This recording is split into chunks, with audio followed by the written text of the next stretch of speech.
Hey everybody, welcome to the New Market Alliance Church podcast, where you're invited to not just attend church or watch church or, in this case, listen to church, but actually go and be the church.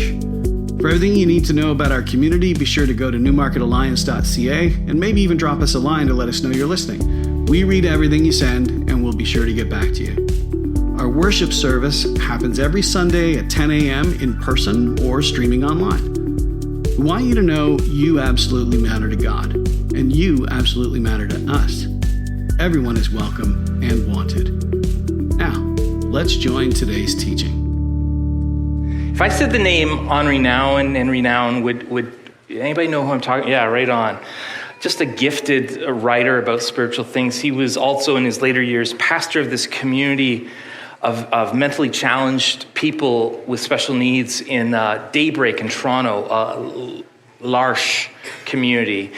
And shortly before he started a prayer service in one of his houses, this lady Janet, a mentally challenged member of the community, said, Henry, can you give me a blessing? And not really knowing what she meant, as a Catholic priest, he responded kind of rather automatically, doing the sign of the cross and on her forehead with his thumb. Apparently she didn't feel blessed by that. She said, no, that doesn't work. I want a real blessing. And he's like, I'm sorry. Let me give you a real blessing when we gather tonight for prayer service. And he had no idea what he was going to do, but at least he had some time to think about it. And she nodded with a smile, and she seemed prepared to wait for that. And so after that night service, when there was about 30 people in a circle, Nouwen said, Janet has asked me for a special blessing. She feels she needs that now. Still not knowing what Janet wanted or exactly what he was going to do, Janet stood up and walked to where Henry was standing, and she put her arms around him and put her head against his chest. And wearing this long white robe with, ample sleeves that covered his hands and arms, he instinctively wrapped his arms around her so that she seemed to vanish in the folds of his robe. And as they held each other, he just thought to say, Janet, I want you to know you are God's beloved daughter. You are precious in God's sight. Your beautiful smile, your kindness to the people in your house, and all the good things you do show us what a beautiful child of God you are. I know you feel a little low these days and that there's some sadness in your heart, but I want you to remember who you are, a very special person, deeply loved by God and all the people who are here with you. And he finished, and Janet raised her head and looked him in the eyes, and her broad smile told Henry that she had received her blessing. And when she returned to her place, Jane, another handicapped woman, raised her hand and said, I want a blessing too. And she stood up, and before he knew it, had her face against his chest. And once more, Henry wrapped his arms around another soul and spoke words of blessing.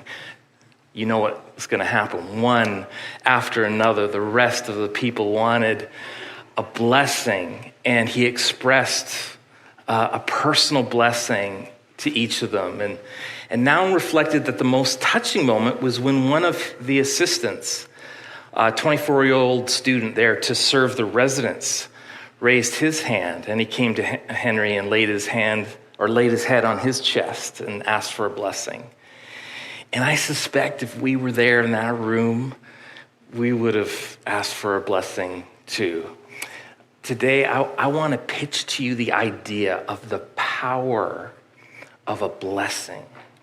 We're in this series on the sins of the father and how to break generational patterns of dysfunction. The Bible makes it really clear that sin has this ripple effect. Here's how the Bible puts it. The sins of the parents are laid upon their children and grandchildren. The entire family is affected, even children in the third and fourth generations. And as we talked about when we started this series, our families of origin mark us, for good or for ill. And when it's for ill, it wounds us.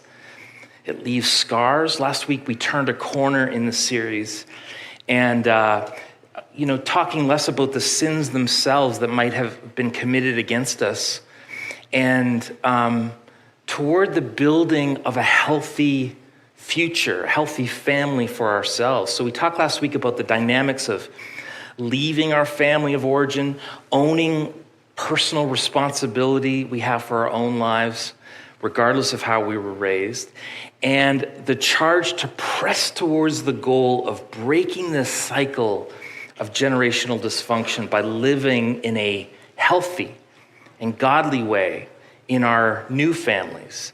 And today I'd like to take another step toward the goal by looking at the heart of the matter itself. If the problem is the sins of the fathers and the mothers, how do you father? If the problem is the sins of the mother, how do you mother? And not just, by the way, this is not just a parenting issue. You could spend 10 sermons on that alone. In fact, there's a young families small group, I think, who's doing a great parenting curriculum, alpha parenting. But how do you parent specifically to counter the generational curse? If the father was absent, what hole are you trying to fill? If the mother was dysfunctional, what is it now that needs to be healthy?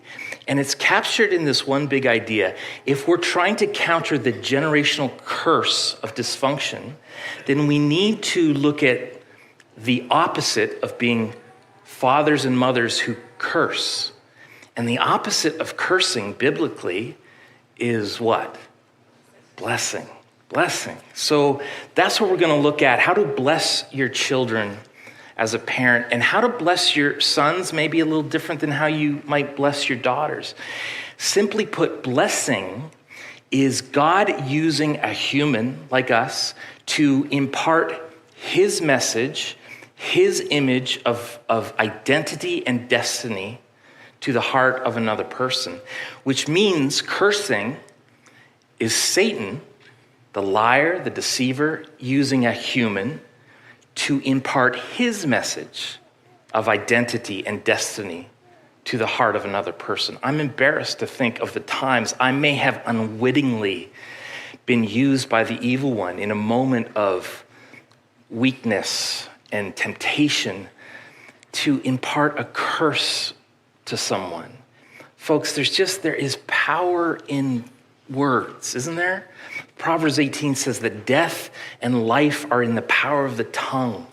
Deuteronomy says that we have a choice to make between blessings and curses, between life and death itself.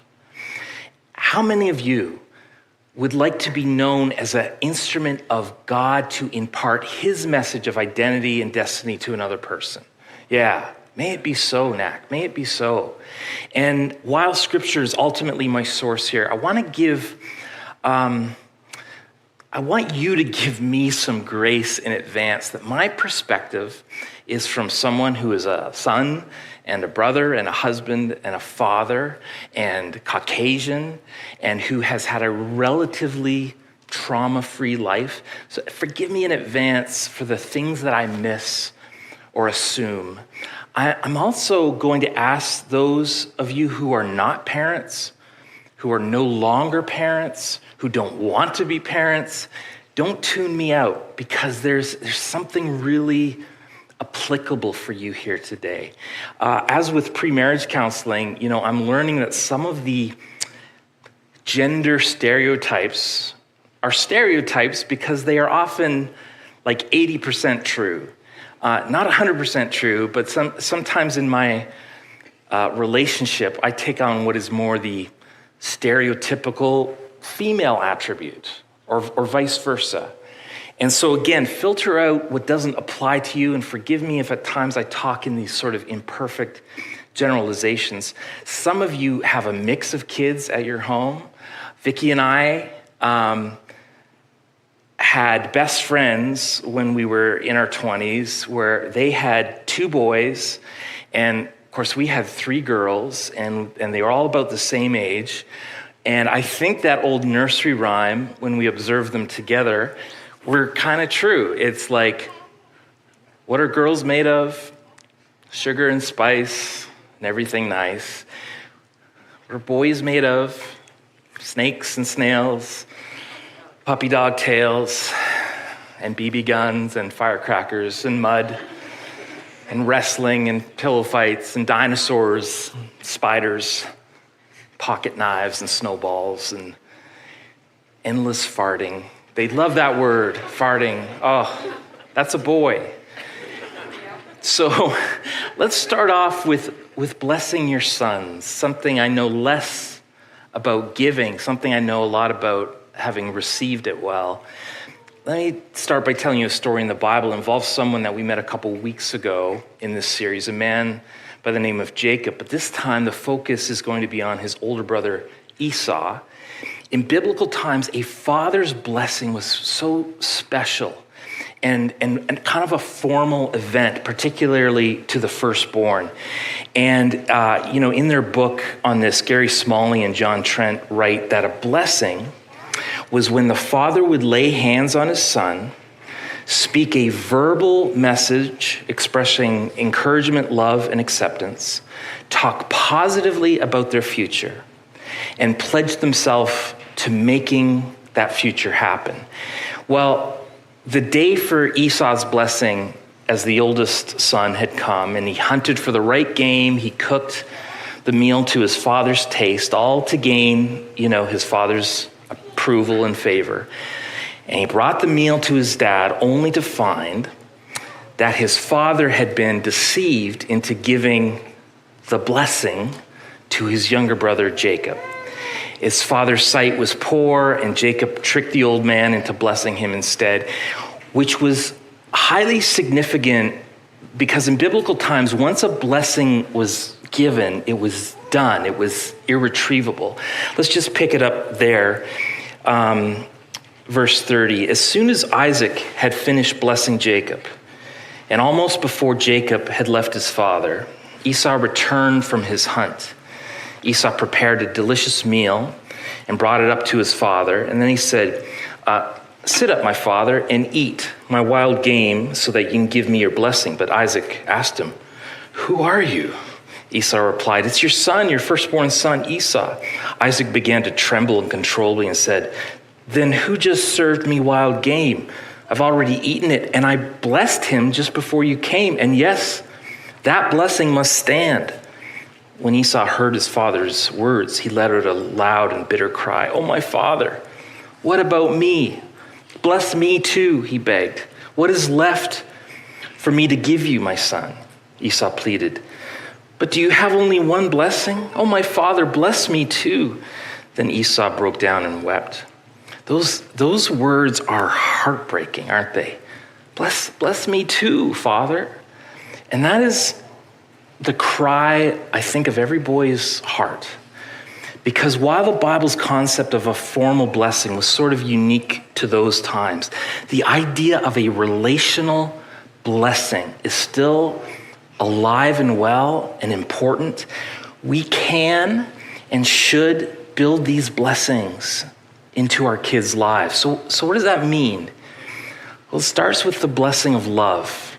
Children need to hear words of love and acceptance from their parents. My dad, who at one point in his vocational career was the on-site pastor counselor at Teen Challenge Farm in London, Ontario. It's the largest site of its kind in Canada, Christian-based drug and alcohol rehabilitation, deliverance. We had the female representatives from Aurora this summer visit. The London farm was for young men only.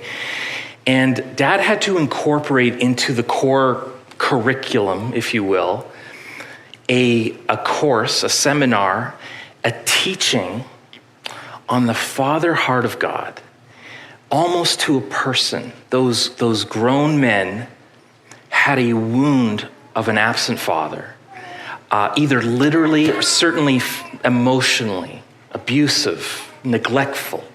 You could say a cursing father, not a blessing father. And here you are trying to tell the story of a heavenly Father who wants to adopt you and love you and bless you and heal you and support you. Well, you can understand why there might be a bit of a intellectual, emotional, spiritual blockage to that idea. And maybe even for some of you in this room, I suspect there are, even just using the word Father in a spiritual context, it's almost as though you need to go through like a deprogramming because you have attached so much to that word Father, and it's not a good attachment. But those aren't the only words that a son needs to hear. Just think back to what God the Father said to his son, Jesus, not once but twice, at his baptism and at what is called the Transfiguration, a time when Jesus was revealed to his most intimate followers as who he truly was. And both times, God the Father erupted from heaven with a single statement. Here it is. This is my son, whom I love. With him I am well pleased. Listen to him. There's actually 3 blessings in that. That the son belonged. This is my son. That the son was valued. I am pleased with him. That the son was competent. Listen to him. And God says, essentially, this is my boy. I'm beyond proud of everything he has accomplished and will accomplish. A boy needs to hear that from a father, but there's more a son needs to hear. Boys look to their fathers for what it means to be a man and to feel like they are one. And I think of the example of John Eldridge, who wrote this book, Wild at Heart, and he points how men, compliment differently, how they speak to a different part of a boy's ego. Men rarely praise each other directly like women do. When a woman compliments another woman, it might be, I love what you did with your hair. Where did you get those shoes? Guys, rightly or wrongly, don't do that. I don't think I've ever told another man, I love what you've done with your hair. I don't think I have. And listen, I am so past worried about what sounds effeminate, or I could care less. I'll wear a pink tie and hold my wife's purse any day of the week. So I'm not talking about, let's get over these masculine cliches. I'm just saying guys tend to compliment by way of accomplishment. I see Glenn just devastate a slow ball pitch out of the park. And I'm like, whoa, dude, you're the man. You hit every inch of that. But you see what we're doing? We're affirming each other in accomplishments. And the best person to affirm that in a growing, developing boy is another man. Men need to hear it from other men, and no one more so than our father. Eldridge talks about taking his son Sam rock climbing. And it wasn't an easy climb, but he kept encouraging his son. And when he came to a particularly challenging spot and got over it, he said, way to go, Sam, you're a wild man. And after the climb, the son came over to him and kind of quietly said, Dad, did you really think I was a wild man up there? In that moment, he didn't realize how more hung in the balance than he could have realized. And you miss that moment, and maybe you miss a boy's heart. It's the question boys have for their fathers. Do I have what it takes? Am I strong? Until a man knows he's a man, he will ever be trying to prove it, and usually in destructive ways. Men, your boys need to hear what only you can say to them, which is that they are a wild man. They are enough. They have what it takes. But it's not just a blessing on their masculinity, guiding and shaping them into becoming a man. It's a blessing on their person, on their life, on their soul. It's speaking into and onto their life in a way that shapes how they view themselves. Take a look at what the Apostle Paul had to say to a group of people on this. He says, with each of you, we were like a father with his child. And now look at how he said fathers should deal with their children. Holding your hand, whispering encouragement, showing you step by step how to live well before God. That's from the Message translation. Who wouldn't want a father like that? Understanding, encouraging, merciful, compassionate, loving, tender, patient. It's a blessing only a parent can give, and it can change a child's life. I read of a teenager who had a large and disfiguring birthmark over much of his face. It didn't seem to bother him in the slightest. He was well-liked. His self-image seemed secure. He didn't seem self-conscious at all. And finally someone asked, you amaze me. It's like your birthmark isn't even an issue for you. What is up with that? That could have been crippling to a lot of people. And here's what he said. He said, when I was very young, my father started telling me that this birthmark was there for two reasons. One, it was where an angel had kissed me. And two, the angel had done that so that my father could always find me easily in the crowd. And my dad told me that so many times with so much love, I actually began to feel sorry for the other kids who weren't kissed by an angel like that. That's a son who had received a blessing. Now, it isn't just our sons who need a blessing, it's our daughters. Eldridge notes that the heart cry of a woman's heart when it comes to a man is this. And again, this may not be applicable to every female, but I think it's widely applicable. Am I lovely? Will you pursue me? Do you delight in me? Will you fight for me? Nothing is more devastating for her to hear than, no, you're not beautiful, and no one will really fight for you. Which is why God made men to storm the tower of a woman's heart and offer his strength to hers.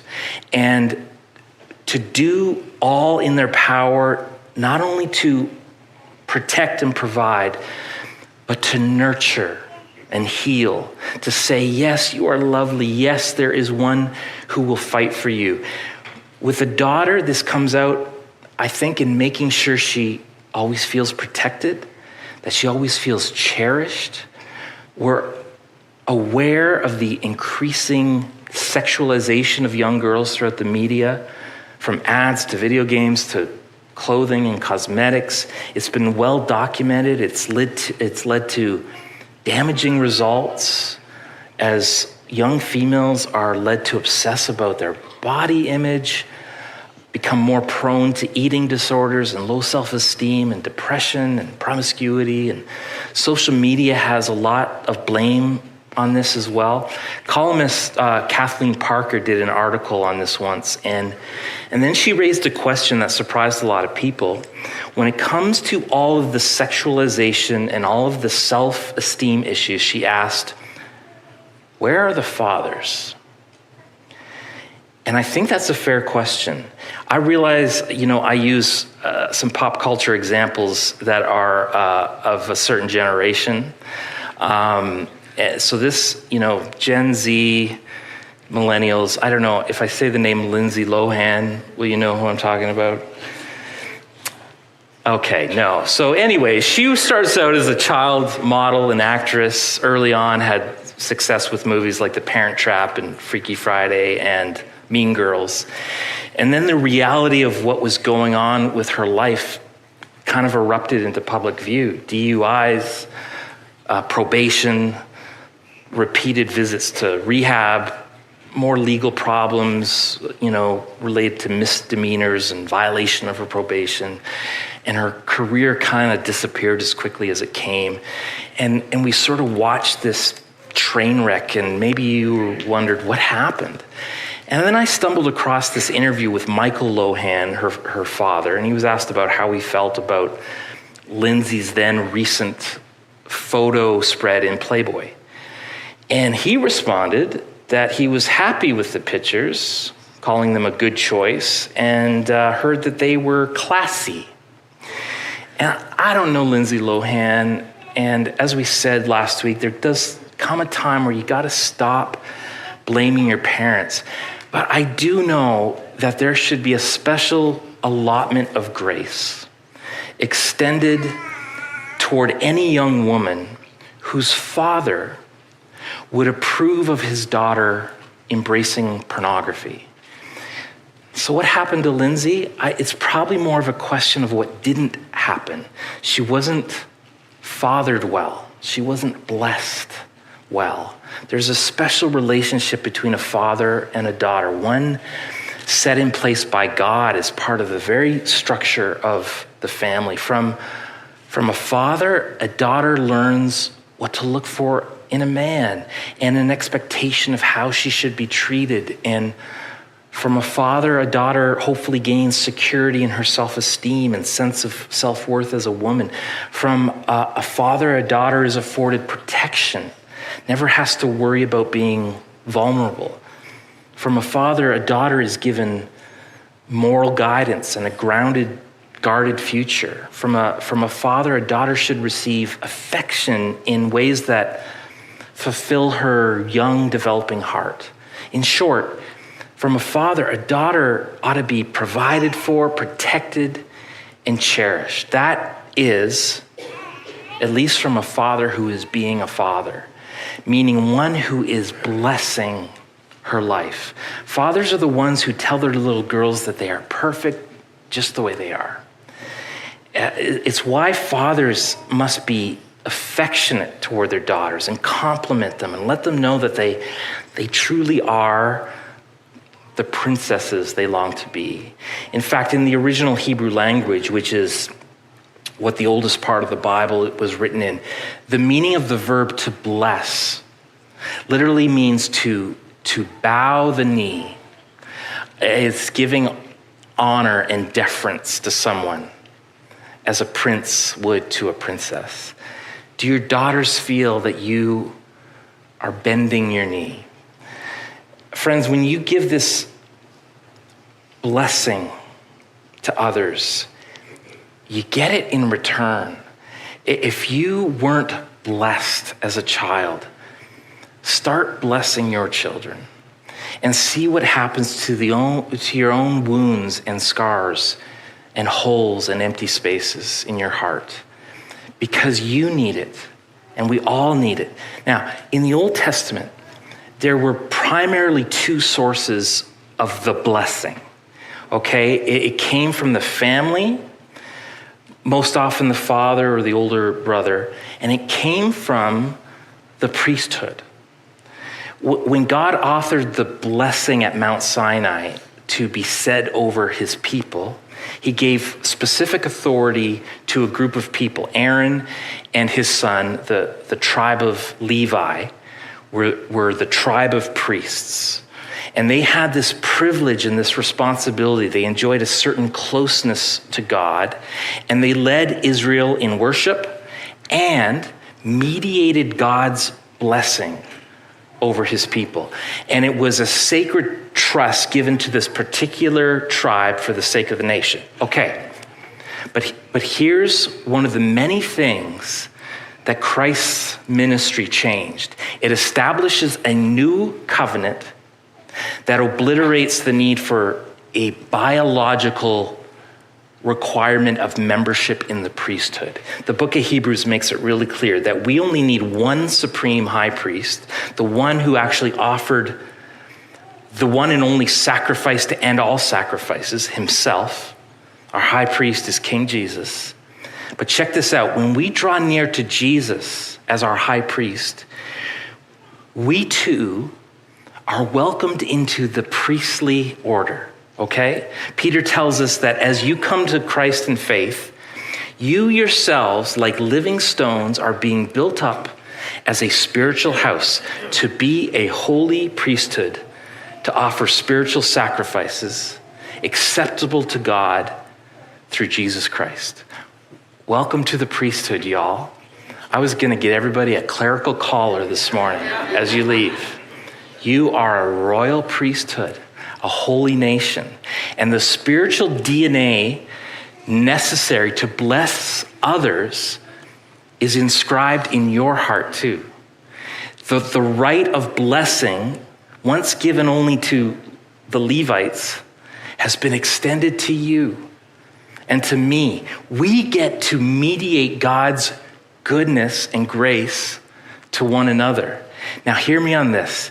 You have the authority, because of the high priest in you, Jesus, the hope of glory, to bless others with God's authorization. You are a conduit from God to others.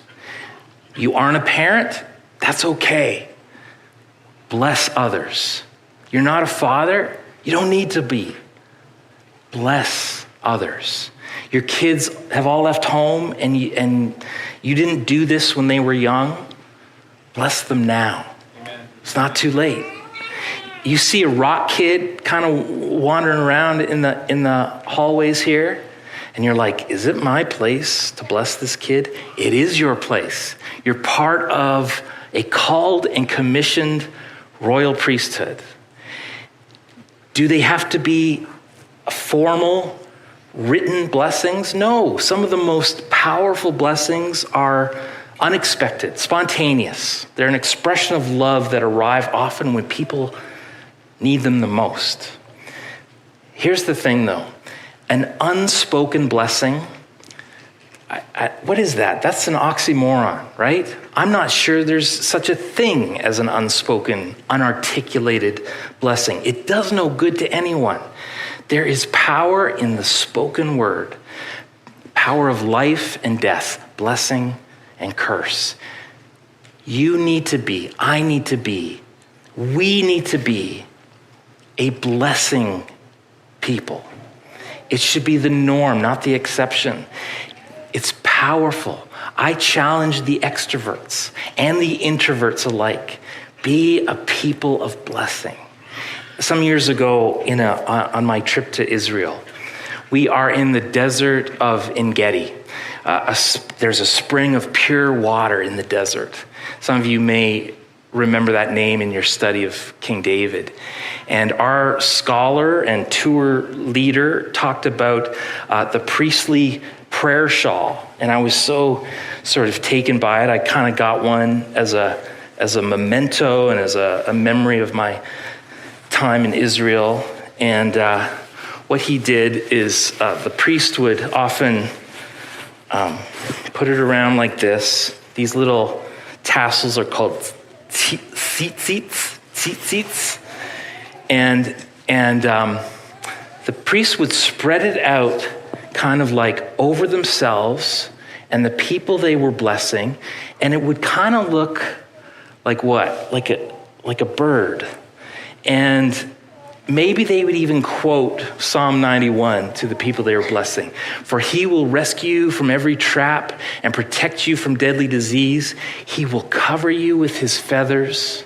He will shelter you with his wings.